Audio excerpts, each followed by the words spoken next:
The Pirates are playing better baseball, but the bullpen has played a major role in creating the record this team has produced, even as they hide behind the offense. Let's grab this bullpen by the horns next on Locked On Pirates.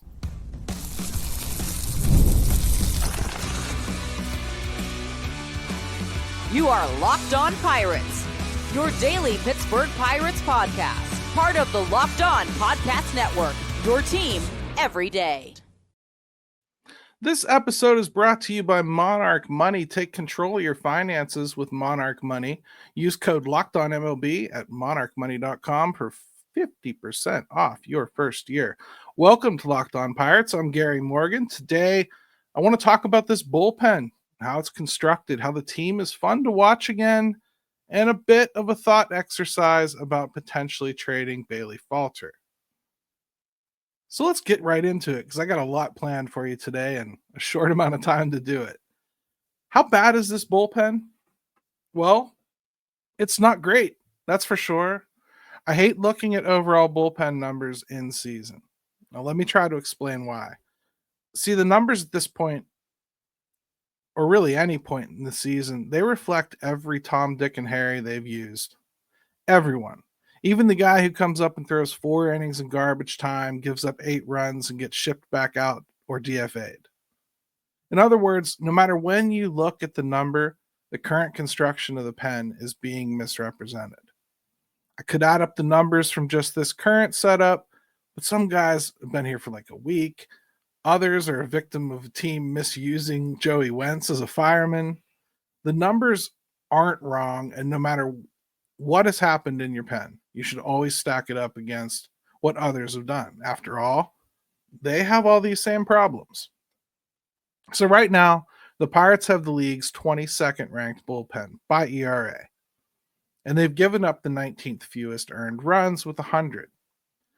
And I say all that other stuff to just kind of explain a little about how I see bullpens.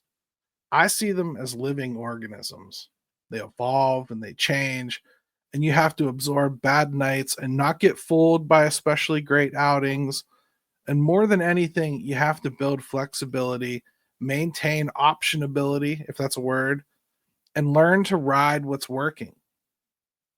It's hard. And in today's game, it quite literally wins championships. Just ask the Dodgers, who spend a fortune to build a juggernaut, but win the series because they put together a bullpen that gelled and carried the team through the playoffs with an absolutely decimated starting rotation, a member of which they picked up off waivers from the Pirates.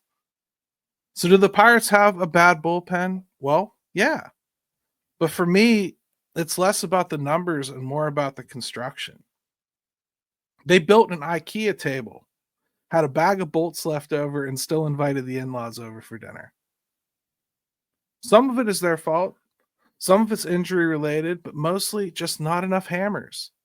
The Pirates have one reliever, maybe 2, who you could truly consider a hammer. Like a guy who will get out an out when he has to have it, or a strikeout when you have to have it. Dennis Santana and David Bednar.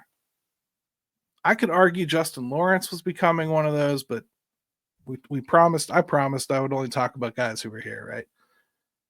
So late and close in games, the Pirates have divided their labor like this. And this is just currently guys on the roster. Dennis Santana's gotten 11 innings pitched in those situations. David Bednar, 9.1. Caleb Ferguson, 11.1. Chase Shugart, 6.2. And before I go any further than that, those are all guys who have largely done well in those situations, and they are the guys they've used the most. Chase Shugart, he's probably snuck in because as he's covered a couple innings, the Pirates have made the game close. But we've also seen him tried in the 7th, and I consider that to be late. The next group are the guys they will use if they have a rest problem. And I have to say, while the team went 3-3 on the road trip, they were in almost all those games and were left to cover the 7th through the 9th most nights. So that group up there that we talked about already, they got used and they got tired. Ryan Barucki is in this next group. He's gotten 4.2 innings pitched. Joey Wentz has gotten 4.2 innings. Tanner Rainey has gotten 3.1, and he just got DFA'd yesterday, as many of you told me in the comments from yesterday's show should have been. Braxton Ashcraft is hard to figure. He finished a game, but it wasn't close, and he got into yesterday's game for an inning, and I think I'd count that one. So, or Sunday's game, sorry. So let's go with 1 inning pitched there. So out of those 4, you could probably talk yourself into Barucki getting a look. But he also happens to be the team's best fireman right now. So he's just by nature going to get used earlier at times. Wentz and Rainey shown me enough. Wentz just isn't that good.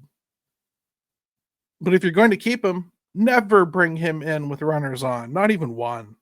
He just can't do it. Rainey has one interesting pitch, and when he can't land it, he's Kyle Crick. Just an NRI and an easy buy. I love that phrase for players. That's exactly what he is, though, and we saw them execute that today or yesterday. Ashcraft, I hate just letting a guy have a spot in the pen and essentially committing to using him once a week as an expected long man. First, if Burrows does well, Ashcraft won't pitch much. If he doesn't, Ashcraft could go for a while, but if the game tightens up, they'll pull him. Third, they make the pen intentionally short. Not to mention, this is a guy that's capable of really helping in the pen, maybe even in the hammer category, right? The bullpen options in the minors that are on the 40-man are Carmen Majinski, who they're still having start. And to his credit, he's actually doing some work in AAA that shows no signs of moving the ramp down direction. He could really help, but he actually might be something of a starter too, truly. Kyle Nicholas has struggled, but he's reversed course of late. 4.1 innings pitched, 4.40 ERA. But after how he started, trust me, that 4.40 ERA is a decent mark. He showed last year he could be a good piece. But right now, I might want to hold off just to make sure it's ironed out. 10 walks in 14.1 innings pitched is not what you want to see up here. The Ks are great, but if you walk that many guys and let the batters hit 271 off of you, it doesn't matter that you strike out 23 of 43 guys you faced. It's not a good recipe. Walks have to decrease, or he needs to nosedive the hitting that's happening against him. Isaac Mattson hasn't been down there long enough, unless there's an injury. Holderman has some weird thumb thing going on, so it sounds like it's recurring, and he's on the IL for a while. Dauri Moreta could be close to returning. It could be, in fact, one of the corresponding moves here for cutting loose Tanner Rainey. He's on a rehab assignment. If he's himself, what a kick in the ass that would be. It could be as early as tomorrow. At some point, this team will have to embrace some of these starters, have to, at least for now, transition to the pen. That's where the talent is. And this rotation deserves a good pen almost as much as they deserve a competent offense. A true long man in today's game is solely an insurance arm for a bad start. When you have one spot in your rotation that you expect it or prepare for it, then it's a hole in the bullpen. Since baseball went to the ghost runner and extras, a traditional long man has no real role, or it's often miscast, such as Joey Wentz. So is it bad right now? I hate the mix, and I don't trust it. Get me another hammer I can trust, another fireman from the right side. I like it a lot better. Moreta could be both. If it stays bad, their stubbornness with the starting depth is going to be the culprit. When we come back, I want to talk a little bit about how Pirates baseball has become fun to watch again. I really feel that.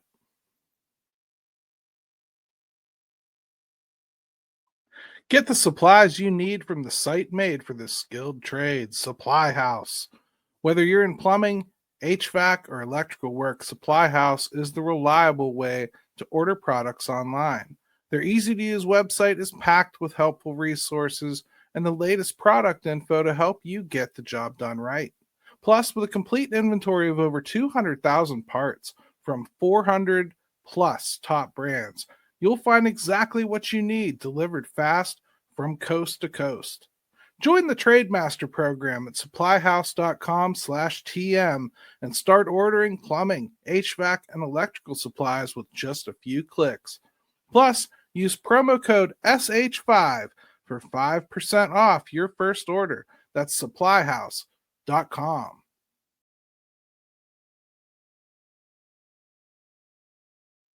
Welcome back to Locked On Pirates. Please hit that subscribe button for me. Hit me with a like. Leave me a comment on any of the systems, even the podcast systems. I know Spotify is kind of growing their commenting section. I'd happy to debate you on there just as much as I do on YouTube or X or wherever you find me. And when I ask questions, I'm happy to do so on any of those platforms. So check them out and do them. Buccos baseball. I think it's fun to watch again, honestly. Say what you will about the holes this team still very much so has. You're right about all of it. But one thing is very true this past few weeks. They're playing a better and more fun brand of baseball. Credit who you like. Don Kelly certainly gets his share. The entire mood is different in the dugout. The players rightly should get credit for how they started and how they're playing now. I'd honestly think if all it took was a different guy saying, "Go get them, boys," well, then, that kind of speaks more to the players than the coaching as far as the deficiency goes. I mean, players shouldn't go into the tank that much because they're not hearing the coach, and it's not like Donnie come in and taught them baseball right away. Functionally, he's pushing different buttons. Not completely from like Mars or anything, but different enough that it's noticeable. And a lot of it's worked. He's more passionate, tends to walk up and down the dugout a hell of a lot more rather than sending lieutenants to deliver a message. He's more hands-on. Less gets lost in translation that way. Even if he's speaking directly to someone who speaks broken English, I've seen him get up close to them and almost push the translator aside a little bit and almost like, "Look, kid, you may not get every word, but you're going to see how I felt about it when I said it. Even if you literally hear what I said after I walk away." There's something to Donnie Ball. I don't know what it is. It's maybe just the air has gotten lighter in that locker room. But if you ask me, I think it's got more to do with Oneil Cruz and Brian Reynolds actually hitting. I know other guys are too, but those two alone make a whole lot of things possible that quite simply aren't possible if they aren't. Kutch is killing it. Frazier looks like he did in the build up to his All-Star season, the way he's swinging it lately. I mean, if this is the Frazier I thought even had a death rattle left, I possibly don't make the fuss I did about signing him in the first place this offseason. He's actually working out right now. Davis had a couple really good games and continues to shine defensively. Isaiah Kiner-Falefa has truly been, for the player he is, tremendous. He's hitting .303. Yes, he doesn't hit for power. No, he's not playing his best position, but he's contributing, and consistently so. I'd love to see them put him in the 2-hole. Great guy to have following Cruz who might steal and turn a single into a run. And he'll get the opportunity to steal because IKF sees a crap ton of pitches. Not to get too scientific on you. I'm having so much fun watching right now. Let me take a crack at a brand new everyday lineup. Let's just do it together. Oneil Cruz at center field, batting first. Let's move Isaiah Kiner-Falefa to second, playing shortstop. Brian Reynolds, third in right field. Andrew McCutchen at DH and batting fourth. Spencer Horwitz batting fifth at first base. Alexander Canario in left field batting sixth. 7th, let's go Adam Frazier. I like what he's done in the 7 hole, actually. Henry Davis, 8th, catching, obviously. And 9th, playing third base, Brian Hayes. I use every day lightly, but that's my starting lineup. And I make changes from there. It's old school, but it reflects that a team doesn't have a lot of power. And you can't sit around waiting for 3-run homers to score runs. IKF becomes the get the guy over, at least get someone on for the meat of the order at all costs type guy. The very thing he does no matter where you put him. I just want to see if we can't turn a leadoff walk to Cruz into a run a hell of a lot more often. It shouldn't be set in stone, but close until they start calling people up. Hayes hits like a 9-hole hitter in every way. I really just have no desire to see him hit 5 through 7 anymore until he starts really doing something. And I really should say if he really starts doing something. Then if you want to move him up, have at it. But until then, I'm sorry, man. Like, the glove is the glove. We understand it. The bat is not a middle of the order bat. And I just don't want to see it played there anymore. I just don't think it's consistent enough in any way, shape, or form.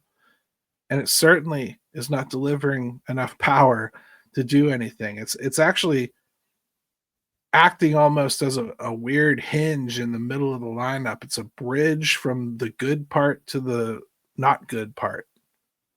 And I don't like it. Even though the bottom of the order hits, there's this stopping point right in the middle of the lineup. And I just feel like it spills into everything.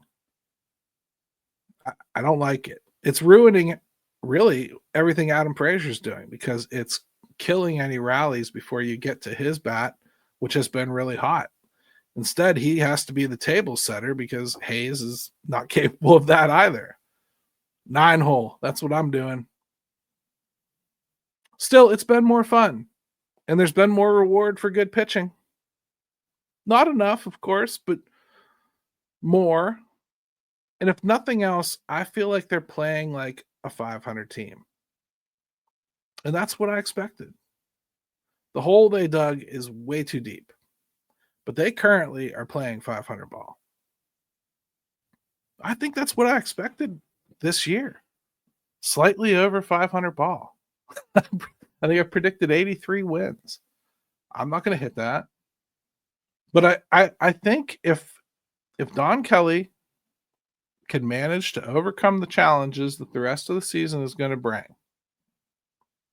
and what I really want to see most from Don Kelly is how AAA talent translates to the majors. We're getting our first real look at him shepherding that in with Mike Burrows and Braxton Ashcraft. I think we're going to get another glimpse of it when we see, when Bubba Chandler comes up, that's going to be another time that we'll get to look at it. When they start making trades, that's really when it's going to peek through. We're going to see what he does with guys like Nick York. Canario is an example of him taking that stage, but Canario has been on the fringes of Major League Baseball for a couple different organizations now, and that comes with its own level of understanding of what you have to get done at the Major League level. I want to see what Donnie does with that from scratch, and I specifically want to see it with hitters. So when and if Nick York gets called back up here, or even Andy right now, who is still struggling, I want to see how this unit helps these guys progress a little bit. I'm disappointed by, a lot of the players that I kind of hoped there would be a little bit of a step forward with this year, like Jared Triolo and whatnot. So in many ways, I'm disappointed in general with their development at this level. Getting guys to the AAA and Major League level, everybody does that. Getting guys to stick at the Major League level, The Pirates don't do that. This coach, if you want to sell me on this coach, the vibes are cool, but the product on the field, and especially what he develops, is going to mean a lot more to me. Problem is, I don't think the Pirates have too many really, really solid hitting candidates right now. They've got a few guys that look okay, but nobody that looks like a phenom or somebody that, let's put it this way, they don't have anybody that it looks like Donnie would have to actually screw them up in order for it not to work out. If that makes any sense to you. Like when we called up like Will Craig way back, you didn't expect Derek Shelton to turn him into something that he wasn't. You hoped maybe he caught fire up here and did it himself, but you didn't expect Derek Shelton to turn him into a star. You kind of knew and were sold on the fact that he wasn't going to be already. So when you call up a guy like, a Matt Gorski or whatever, I don't expect you to turn that into a star. And the Pirates don't have that right now. Next year they could. You got like Termar and Mitch Jebb pushing their way up here, Jack Brannigan. Those are guys that I wouldn't call them can't miss prospects, but they're guys that probably have higher ceilings than a lot of what's hanging out in our AAA right now. I fully believe Nick York's going to get a shot this year, but he's striking out so much. I mean, it looks awful right now. So they definitely need a change in direction there. When he makes contact and he hits the way he's capable of hitting, I think he's a nice addition to a lineup. We're going to have to see how this plays out. It's going to take a lot more to sell me on Don Kelly, the guru that fixed the Pirates. But I'll take it right now, and it is a hell of a lot more fun.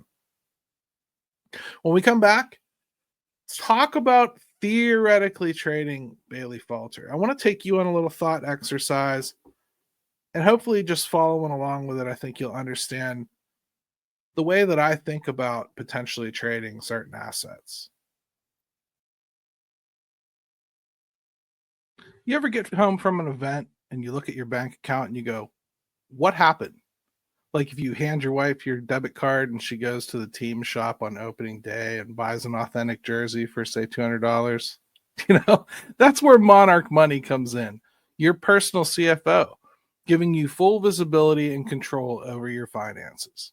Monarch Money isn't just a budgeting app. It's a complete financial command center. You can track all your accounts, investments, and spending in one place. So you stop just managing your money and start building wealth. When I started using Monarch, I realized just how much I was spending on Ubers when I would travel. Now I budget a little bit smarter, kind of plan my trips out a little bit better, and I save more. Take control of your finances with Monarch Money. Use code LOCKEDONMLB at monarchmoney.com for 50% off your first year. That's Monarch Money, code LOCKEDONMLB for half off your first year.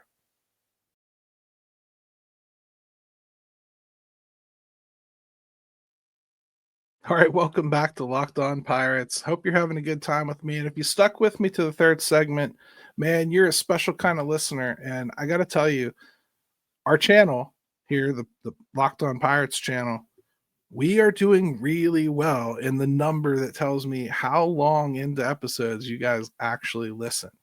I'm impressed. I appreciate it because I try to put a lot of work into all three segments. So when you stay for all three, it actually really means a lot to me, and I appreciate it. So don't destroy what's good trying to fix what's bad. It's a simple statement on the surface. I bet 90% of you absolutely agree with that sentiment. On a large scale, this is probably best exemplified by the concept that the Pirates have to trade pitching for hitting. And before I start going down this road, please try to listen to what I actually say. I'm not advocating that they sit on their hands. I'm simply saying think first and make sure it's the right move or set of moves before you irreparably harm what you do have going for you. Something the Pirates do poorly especially in this regime, is identify their options, meaning a player or group of players who rightly could fill a role. Far too often, this player or mix of players doesn't have a single member that screams can't miss. Not that can't miss often actually exists, but suffice to say, they tend to not have a really good bet in the bunch. Options don't equal answers, at least not nearly enough, and certainly not here. So while I, as a fan, can look at Carmen Majinski, Braxton Ashcraft, Mike Burrows, Bubba Chandler, Thomas Harrington, Hunter Barco, whoever else you want to include in your list of unrealized starting rotation options, and think, man, that's a lot of arms. Some of them got to work out right, especially Bubba. A team that intends to win in 2026 should probably be a bit, more sure than that. There are two real ways to help yourself make a good decision. One, get these kids up to the major league level and get the process started. And two, push through what could simply be a rookie learning the tough lessons that they have to learn in order to get through. This is the Pirates' biggest problem as it comes to this. They don't have more than one clearly open spot in the roster. They will have two when they decide to move on from Andrew Heaney. Moving Heaney is an easy call. He's a free agent in 2026, and this team has absolutely no investigation to do with him. He does what he does, and he does it well. More importantly, he does it the way he needs it. It needs done almost every season he pitches. He's also not going to return an immediately helpful bat. More likely a lottery ticket that hopefully helps the team later, if at all. Moving something for a bat that helps today, well, that's going to take something more bold. I don't want to get all derailed by worrying about which GM will do it. In my mind, they've got plenty of players on expiring contracts they can deal at the deadline. And this larger scale stuff can just wait for the offseason. The main guys that come up in these discussions are Bailey Falter and Mitch Keller. Bailey has 3 more years of arbitration. He makes a little over $2 million this year, and next year, if he keeps pitching like this, he'll get somewhere in the neighborhood of $5 to $6 million. Still a bargain. Now, on the other hand, Bailey, before this season, really had 1 or 1.5 pitches. With the urging of Brent Strom, he's using more pitches, and it's made his already hard to see fastball that much harder to identify and hit. In other words, the Bailey of last year was good. And with 4 years of team control, entirely tradable, but limited. This year, this Bailey, well, he's more than that. To a degree, his biggest reason for success, his 4-seam fastball, is still his best pitch. And to the league, the reason, extension, is still living in the world of parlor trick a bit as it comes to scouting. All that said, he has a ton more value now than he did when he struggled in 2023 after being acquired. He's a better pitcher with more value than the guy none of us wanted in our rotation in 2024. And as we sit here in 2025, he's a lot more than a guy you just trade like he's as replaceable as JT Brubaker was. He's also a guy who everything could change for if he loses even an inch of that 99th percentile extension figure. This will happen with age. And at 28, you shouldn't be all that concerned yet. In fact, he'll be through his team control before you get there. The last thing here, he's a lefty. The Pirates have 2 internal options to take that over, Barco and Anthony Solometo. Barco's close to being ready. Solometo, not so much. The Pirates have done well getting veteran lefty help for rotation too, so that probably makes it a little bit less scary. He costs very little. He has 3 full seasons of team control. He's at the top of his game and getting better. He's a low injury risk because he doesn't throw the ball all that hard. And he's also not a guy anyone will consider the type of acquisition that takes you through the playoffs. In fact, he might struggle to get a start in a series depending on where he goes. For that reason, I don't see this as a deadline gold mine. I see it as an off-season move where teams are more actively carving out their inning schedules and place value in the steadiness of a guy like this. In other words, teams won't look for him to carry the team. They'll just look for him to eat innings and capably and affordably for years to come. After this year, the team control aspect will decrease. That can, to a degree, be countered by continued improvement. But at some point, it's a zero-sum game. One side is pulling down on your value, the other up. The sweet spot, if you're not going to extend him, is to deal him after the season or after next. I think that's when you see more MLB talent available in return. And I think that's when he's seen in the best light. Again, all those arms coming, great. Maybe you do have plenty to move him. But Bailey Falter was acquired for one player with very little MLB experience. He's performed better than any pitcher this GM has brought in short of Paul Skeens. And the only hope this team has of playing baseball that matters is if this rotation is untouchable. It warrants thought. And if nothing else, it requires getting exactly what you want. Not close, exactly. If you trade Falter, you better get back a completely vetted MLB bat with almost the same amount of term. This won't be a star, but it could be a guy a lot like IKF or even Spencer Horwitz. More vetted, the better. It's not the Pirates' way. At least it hasn't been. But maybe it's better for this team, with Paul Skeens on it, to keep the player you know and know you have affordably for 3 more years than to trade him and replace him with someone you hope you can get where he is at some point. Then again, if Hunter Barco is close to what he looks like, maybe you simply have to take a leap. I don't know. I hope that you kind of learn about the way that I think through a trade from that, because I think it's close to the considerations that end up going through a normal GM's mind, okay? I'm not saying Ben Cherington thinks like this, but I sure wish he would, and I sure think most smart ones would. You think of every possible consideration. Before you toss a guy who looks like he could very easily give you 3 more very affordable, great seasons, you might want to at least consider trading that prospect that you just absolutely know is going to be 3 times the player Bailey Falter is. First, I think you'll be hard-pressed to make that true. And second, I'm almost damn sure you won't make it true as fast as you will get what you could get out of Bailey Falter. It's just a thought.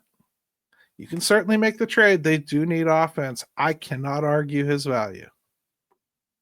Just a thought. That's all I got for you today. Tonight, the Bucks start a new series against Houston. We'll be talking about it tomorrow. Make sure you join me for that. And check out the MLB Squad show. I'll be on that tonight, tomorrow. Yeah, this morning, actually. I think it comes out around noon. So check it out.